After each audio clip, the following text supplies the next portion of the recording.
मित्र नमस्कार। एक बार फिर से आपसे कोरोना वायरस पर चर्चा हेतु मैं सतीश अग्रवाल उपस्थित हूँ।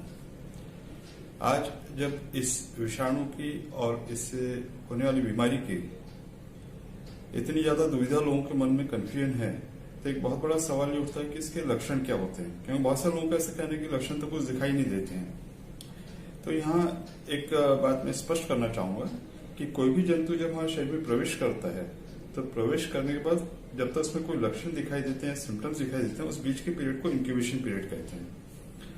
और कोरोना वायरस के लिए ये इंक्यूबेशन पीरियड सामान्यतः 14 दिन का 2 हफ्ते का माना गया है। अभी जंतु जब प्रवेश करता है तो शुरुआत में तो हमारा शरीर है इसको वो जंतु को अपनी तरफ से सीमित करने का प्रयत्न करता ताकि उसकी कोई बीमारी शरीर में ना हो। अब मान लीजिए कि अगर शरीर की प्रतिकारक शक्ति कम हो या जंतु अधिक प्रमाण में हो, ज्यादा घातक हो, तो लक्षण दिखाई देते हैं। ये लक्षण 1 से 14 दिन के बीच में कभी भी दिखाई दे सकते हैं।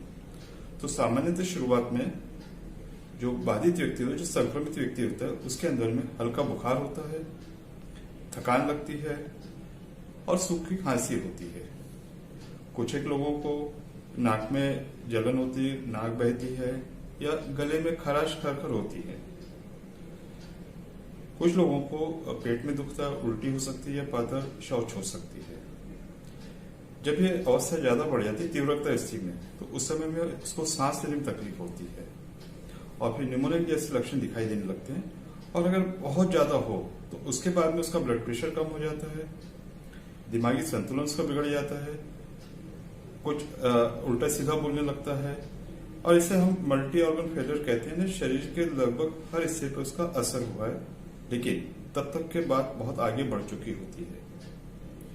तो अगर हम ध्यान दें तो शुरुआत के जो लक्षण होते हैं वो किसी भी सामान्य तरह के फ्लू में या और किसी तरह के अन्य वायरल बुखार में या दूसरे रोगकारक जंतु से हो सकते हैं। तो शुरुआती तौर पे इसके लक्षणों को हम कोरोना या कोविड के लक्षण नहीं कह सकते हैं। तो इसमें 2 मुख्य बातें होती हैं कि अगर यह व्यक्ति जो संक्रमित जिसका टेस्ट पॉजिटिव आया वो या कहीं से संक्रमित एरिया से आया है उसके संपर्क में आया हो और उसको ऐसे सिम्टम्स हो तो उसमें इसकी संभावना बढ़ जाती है।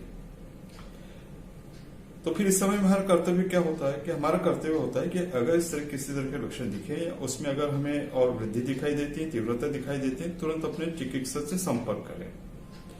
और जहां तक बचाव का सवाल है तो इसमें 2 बहुत महत्वपूर्ण चीजें हैं। तो आप बार बार अपने हाथ धोइए और सोशल डिस्टेंसिंग यानी पर्याप्त दूरी बनाए रखिए।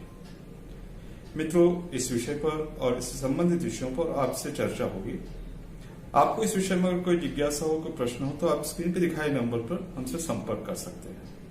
हाँ, आपसे विदा लेने पर एक बात मैं अवश्य कहूंगा कि ऐसी महामारी की अवस्था में न तो अफवाहों पर ध्यान दें और न अफवाहें फैलाएं। आप और आपका परिवार पूरी तरह सुरक्षित हो, ये हमारी शुभकामनाएं। नमस्कार।